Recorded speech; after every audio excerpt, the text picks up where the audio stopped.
Bismillahirrahmanirrahim. Assalamualaikum warahmatullahi wabarakatuh.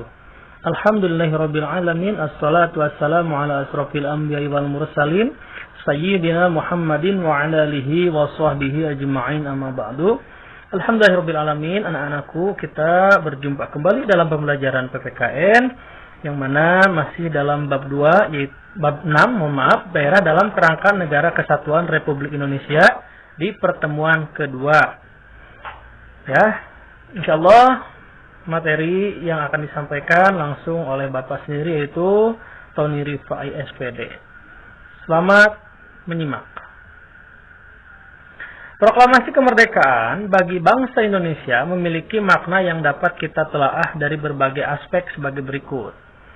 Yang pertama, aspek hukum. Proklamasi merupakan pernyataan keputusan politik tertinggi bangsa Indonesia untuk menghapuskan hukum kolonial dan diganti dengan hukum nasional, yaitu lahirnya Negara Kesatuan Republik Indonesia. Yang B, aspek historis. Proklamasi merupakan titik akhir sejarah penjajahan di bumi Indonesia sekaligus menjadi titik awal Indonesia sebagai negara yang merdeka bebas dari penjajahan bangsa lain.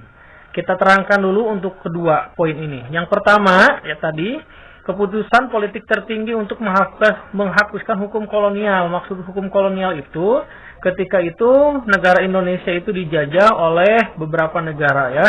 Yang paling lama yaitu oleh bangsa Belanda, dan yang paling terakhir itu oleh bangsa Jepang. Nah, setelah yang namanya memutuskan Indonesia merdeka, jadi hukum nasionalnya itu diganti menjadi Hukum Nasional Negara Kesatuan Republik Indonesia atau NKRI. Nah, yang B, historis, yaitu proklamasi titik awal akhir sejarah penjajahan di bumi Indonesia, ya, sekaligus menjadi titik awal Indonesia sebagai negara yang merdeka bebas dari penjajahan bangsa lain. Jadi kalau misalnya ada yang mau menjajah lagi, kita wajib untuk melawan dengan segenap tenaga kita. Seperti itu. Next. C, aspek sosiologis. Proklamasi menjadikan perubahan dari bangsa yang terjajah menjadi bangsa yang merdeka. Proklamasi memberikan rasa bebas dan merdeka dari belenggu penjajahan. Nah, maksudnya seperti itu. Jadi intinya yang namanya penjajahan itu sudah tidak bisa lagi untuk berada di Indonesia, karena Indonesia sudah menyatakan bebas dari penjajah. Dengan apa? Dengan mengucapkan proklamasi kemerdekaan. Yang D, aspek kultural. Proklamasi membangun peradaban baru dari bangsa yang digolongkan pribumi pada masa penjajahan Belanda ketika itu menjadi bangsa yang mengakui persamaan harkat, derajat, dan martabat manusia yang sama. Jadi tidak ada yang namanya perbedaan antara si kaya, si miskin. Tidak ada perbedaan yang namanya pribumi dengan orang-orang yang memang ketika itu menjajah, pendatang. Setelah merdeka itu semua tidak ada. Jadi semuanya itu memiliki persamaan harkat, derajat, martabat manusia yang sama antara sesama manusia, seperti itu. Next. E, aspek politis. Proklamasi menyatakan bahwa bangsa Indonesia sebagai bangsa yang berdaulat dan mempunyai kedudukan sejajar dengan bangsa-bangsa lain di dunia. Ya, jadi Indonesia setelah merdeka itu mempunyai kedudukan yang sama sejajar dengan bangsa lain di negara atau di dunia. Yang F, aspek spiritual. Proklamasi yang diperoleh merupakan berkat rahmat Tuhan Yang Maha Esa yang meridhoi perjuangan rakyat Indonesia melawan penjajah ketika itu. Kemerdekaan bangsa Indonesia tidak terlepas dari doa seluruh rakyat Indonesia kepada Yang Maha Kuasa untuk segera terlepas dari penjajah. Jadi ada 6 aspek, ya, seperti itu. Next. 2. Pengertian daerah dalam kerangka Negara Kesatuan Republik Indonesia. Ya, di sini kita dibahas sedikit. Negara Indonesia yang diproklamasikan oleh para pendiri bangsa adalah negara kesatuan. Meskipun negara Indonesia ini, ya, berpulau-pulau, beda tempat, terhalang oleh yang namanya lautan. Nah, tetapi Indonesia ini adalah negaranya satu. Ya, bukan ada negara lagi di antara negara, disebut negara NKRI, Kesatuan Republik Indonesia, seperti itu, ya. Pasal 1 ayat 1 Undang-Undang Negara Republik Indonesia tahun 1945 menyatakan negara Indonesia adalah negara kesatuan yang berbentuk republik. Nah, jadi republik itu adalah negara kesatuan. bukan negara dalam negara. Contoh, negara dalam negara itu adalah serikat. Apa yang sering kita dengar dengan kata-kata serikat? Amerika Serikat. Jadi Amerika itu terdiri dari berbagai macam belahan negara yang menjadi satu, disatukan negara-negara kecilnya itu. Nah, kalau Indonesia tidak bisa, negara-negara kecil bermunculan di Indonesia itu tidak bisa, karena negara kita adalah republik. Dari Sabang sampai Merauke itu adalah negara kesatuan Republik Indonesia, seperti itu, ya. Nah, negara kesatuan Republik Indonesia walaupun sudah berdiri dan berusia lebih dari 70 tahun, tidak akan bertahan apabila masyarakatnya sendiri tidak lagi memiliki semangat persatuan dan kesatuan. Nah, oleh karena itu, Bapak mengajak semuanya, ayo kita saling satu menyatukan ya. Perbedaan kita singkirkan terlebih dahulu. Kedepankanlah yang namanya persamaan, seperti itu. Ya. Jadi menjadi negara yang merdeka itu sulit. Nah, setelah merdeka pun sulit. Sulitnya apa? Mempertahankannya. Caranya yaitu kita dengan cara mempersatukan yang namanya kepentingan kita untuk negara kita, seperti itu ya. Nah, seperti itu. Next.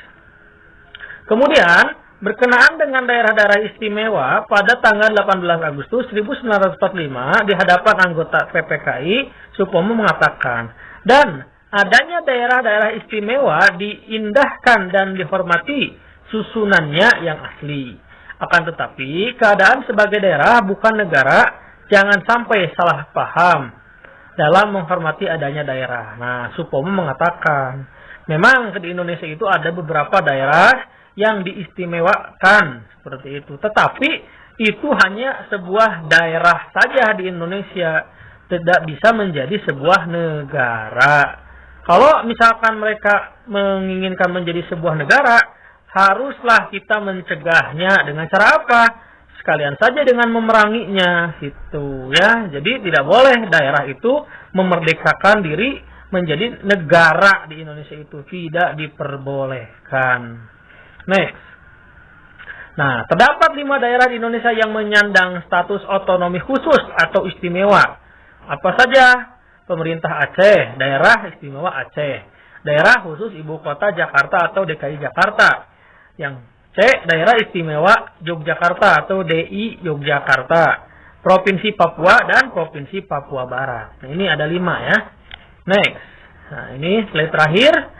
Majelis Permusyawaratan Rakyat Republik Indonesia MPR RI menyatakan bahwa ada 7 prinsip yang menjadi paradigma dan arah politik yang mendasari pasal-pasal 18A, 18 dan 18B, yaitu sebagai berikut. Prinsip daerah mengatur dan mengurus sendiri urusan pemerintahan menurut asas otonomi dan tugas pembantuan. Jadi yang namanya daerah ini mengurus urusannya sendiri. Ya, tidak ada campur tangan dari negara atau dari pemerintah pusat. Ya, sesuai dengan otonomi. Memang ada sesuatu yang memang harus diurus oleh daerah sendiri. Ada juga yang memang harus diurus oleh negara atau pemerintah pusat. Nah, selanjutnya, prinsip menjalankan otonomi seluas-luasnya. Jadi, daerah itu diberikan kebebasan untuk mengurus daerahnya masing-masing. Ya, misalkan Kota Bandung ya punya peraturan sendiri di Kota Bandung. Kabupaten Bandung juga sama mempunyai peraturan yang sama, berbeda dengan Kota Bandung, seperti itu. Yang C, prinsip khusus dan keragaman daerah. Yang D, prinsip mengakui dan menghormati kesatuan masyarakat hukum adat beserta hak-hak tradisionalnya.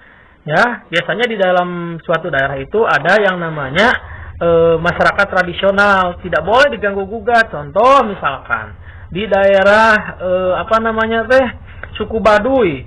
Ya, suku Baduy itu tidak bisa dirubah menjadi suku yang modern misalkan. Kalau yang namanya suku Baduy itu memang di sana itu orangnya tidak menggunakan sendal, tidak ada elektronik ya, sehingga mereka masih menggunakan yang namanya alat-alat tradisional. Nah, kita tidak boleh sebagai orang yang dikatakan oleh negara ini, oleh manusia yang lain juga, menjadi manusia yang modern, membawa sesuatu yang tidak diperbolehkan di sana. Nah, itu juga tidak diizinkan atau melanggar hak-haknya, ya seperti itu. Jadi nggak boleh seperti itu. Yang E, prinsip mengakui dan menghormati pemerintahan daerah yang bersifat khusus dan istimewa. Yang F, prinsip badan perwakilan dipilih langsung dalam satu pemilihan umum. Nah, maksudnya apa? Jadi memilih pemimpin daerahnya itu dipimpin langsung oleh warganya masing-masing. Contoh di Kabupaten Bandung memilih yang namanya bupati dan wakil bupati. Oleh siapa? Oleh masyarakat di Kabupaten Bandung. Kalau misalkan di Kota Bandung memilih wali kota dan wakil wali kota oleh warganya, yaitu warga Kota Bandung. Nah, seperti itu ya.